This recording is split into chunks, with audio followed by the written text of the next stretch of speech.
नमस्कार दोस्तों, स्वागत है हमारे YouTube चैनल में। दोस्तों, बहुत सारी इंक्वायरी वगैरह आ रही थी क्योंकि मैं पिछली बार उत्तर प्रदेश जो सब इंस्पेक्टर का एग्जाम हुआ था उसमें मैंने दिया था 2016 का जो एग्जाम था, जो जुलाई महीने में 2017 में हुआ था।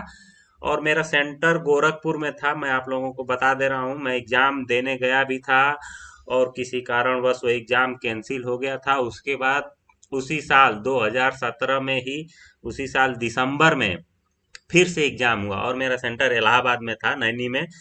तो उसी से रिलेटेड बहुत सारे लोगों की क्वेरी आ रही थी क्योंकि हाल ही में अभी दरोगा का जो रिक्रूटमेंट होने वाला है, उत्तर प्रदेश सब इंस्पेक्टर 2019 का जो नोटिफिकेशन या फिर कुछ भी लेटर वगैरह आया है, तो उससे रिलेटेड काफ़ी लोग जो मेरे जानकारी के थे, क्योंकि मैं उस एग्जाम में पास भी था, क्वालिफाई भी किया था। उस समय क्वालिफाइंग क्राइटेरिया आपकी 50% थी। 4 सेक्शन थे उसमें, आप लोगों को मैं बता दे रहा हूँ।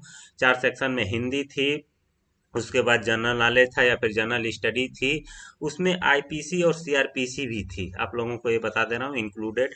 उसके बाद उसमें रीजनिंग थी और उसके बाद क्वांट था। 4 सेक्शन थे, चारों के 40-40 क्वेश्चन आए थे। एक क्वेश्चन 2.5 नंबर का था। तो ये था, इतना एग्जाम हुआ था और उसमें मैं 2 बार अपीयर भी हुआ था क्योंकि एक ही एग्जाम में एक बार किसी कारणवश कैंसिल हो गया था, तो उसको री एग्जाम कराया गया था। तो मैंने दोनों एग्जामों में अपीयर हुआ था। तो लोगों की काफ़ी ज़्यादा क्वेरी थी कि आप कैसे तैयारी किए थे, क्या किए थे। तो देखिए दोस्तों, मैंने क्वालिफाई भी किया था, 50% की क्राइटेरिया मैंने चारों सेक्शन में पार भी किया था। तो उससे लेके काफ़ी लोग पूछ रहे थे कैसे तैयारी किए थे, क्या किए थे। तो मैं बता रहा हूँ आप लोगों को कि उसमें मैंने कुछ स्पेशल तैयारी नहीं की थी। मेरे पास हिंदी की एक बुक थी, लुसेंट की हिंदी। मैंने वहाँ से हिंदी पढ़ा था, अच्छे से पढ़ा था। 1-2 बार मतलब मैंने उसको रिवीजन किया था। बहुत सारी बुकों को मैंने उठाया भी नहीं था, बस केवल हिंदी की ही बुक वही थी मेरे पास और कुछ नहीं थे।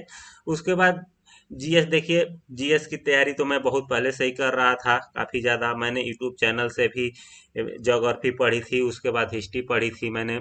एक मुरुनाल का चैनल है, उस पर नायक सर पढ़ाते हैं मॉडर्न इंडिया, काफ़ी अच्छा था, मैंने वहाँ से पढ़ा था। उसके बाद मैंने एम लक्ष्मीकांत भी पढ़ी थी, तो जीएस के बारे में। मगर लोगों की बहुत ज़्यादा क्वेरी ये थी कि क्या आईपीसी और सीआरपीसी का भी वेटेज कितना था।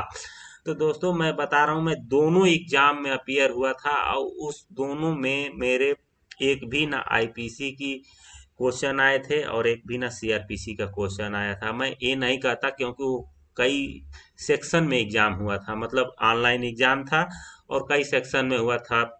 एक दिन में 3 सेक्शनों के एग्जाम हो रहे थे, तो उसमें आए होंगे, दूसरे सेक्शनों में आए होंगे लोग, अपना एक्सपीरियंस शेयर करेंगे। मुझसे भी अगर कोई मेरा दोस्त वगैरह जो दूसरे सेक्शन में था, मैं उनसे बात करूंगा। अगर उन लोगों के सेक्शन में अगर आया होगा तो मैं आप लोगों से वो एक्सपीरियंस शेयर करूंगा कि कितने क्वेश्चन आए थे और कैसे आए थे। मगर मेरे सेक्शन में एक भी ना सीआरपीसी के क्वेश्चन आए थे और ना आईपीसी का क्वेश्चन आया था। अब दूसरी बात ये थी कि आप लोगों को तैयारी किससे करनी है। तो देखिए, हिंदी का तो एक पेटेंटेड कोई बुक ले लीजिए, बहुत बहुत अच्छी अच्छी बुकें हैं। मैंने लुसेंट से पढ़ा था और उसी को 1-2 बार पढ़ा था। 2 बार, 2 से 3 बार मैंने रिवीजन किया था, इससे ज़्यादा नहीं किया था। बहुत कम टाइम था क्योंकि मैं उस समय अपने का मतलब पढ़ाई, जो कॉलेज के दिन वाली पढ़ाई खत्म करके, जून में एग्जाम खत्म करके और जुलाई में मुझे अपीयर होना था। उसके बाद एग्जाम कैंसिल हो गया, उसके बाद फिर दिसंबर में हुआ था। तो ये चीज़ें मैं आप लोगों को इसलिए मेंशन कर दे रहा हूँ क्योंकि मेरे पास बहुत ज़्यादा उसमें टाइम नहीं थे कि मैं तैयारी कर सकूँ। हाँ, जीएस की मैंने तैयारी की थी।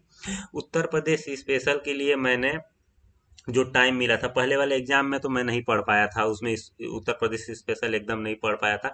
दूसरे वाला जो एग्जाम था तो उसमें मैंने परीक्षा वाड़ी की, जो उत्तर प्रदेश स्पेशल थी, उसमें उसको मैं पढ़ के गया था और उसमें 3 से 4 क्वेश्चन उत्तर प्रदेश स्पेशल के थे।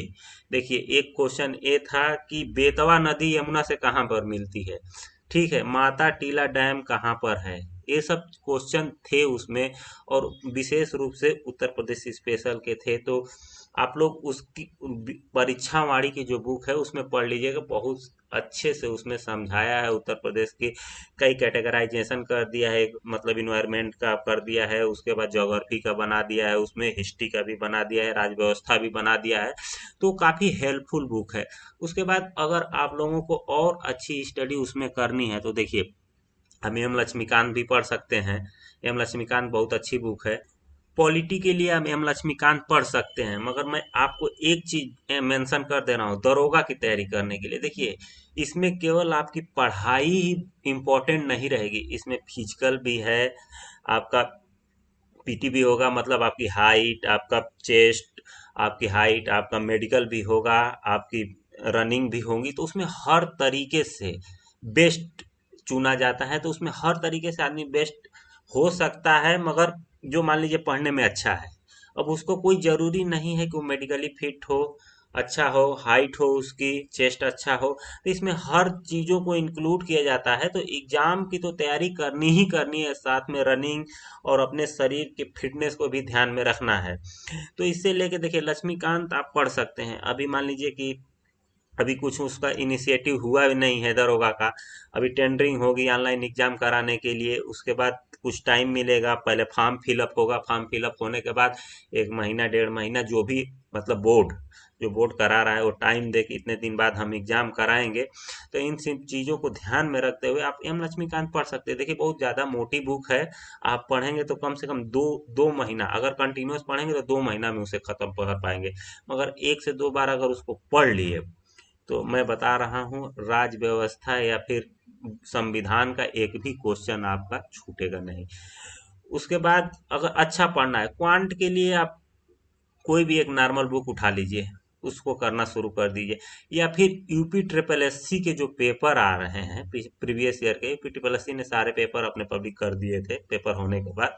तो अब उसको डाउनलोड कर लीजिए या फिर मार्केट में जाके उनको ले लीजिए। उसमें उत्तर प्रदेश के भी काफ़ी अच्छे क्वेश्चन आते हैं, वहाँ से आप प्रैक्टिस कर सकते हैं, उसमें आइडिया लगा सकते हैं कैसे क्वेश्चन है और क्या उनकी प्रकृति है, वहाँ से उस चीज़ों को समझ सकते हैं। उसके बाद आप लोग न्यूमेरिकल मैथ वगैरह, अगर आप साइंस बैकग्राउंड से हैं, साइंस बैकग्राउंड से, यानी कि आपने 10th में 12th में या फिर आप बीएससी किए हैं, अगर आपने मैथ पढ़ी है तो उसमें फिर आपको बहुत ज़्यादा दिक्कत नहीं होने वाली है। मैं बता दे रहा हूँ, जो मैथ शुरू से पढ़ा है उसमें न्यूमेरिकल एप्टीट्यूड वगैरह का जो भी क्वेश्चन है आराम से आप कर लेंगे, उसमें बहुत ज़्यादा दिक्कत नहीं होगी। रीजनिंग का थोड़ा बहुत कर लीजिए। मेन रूप से जो साइंस बैकग्राउंड है उनको हिंदी पे और जीएस पे ध्यान देना है।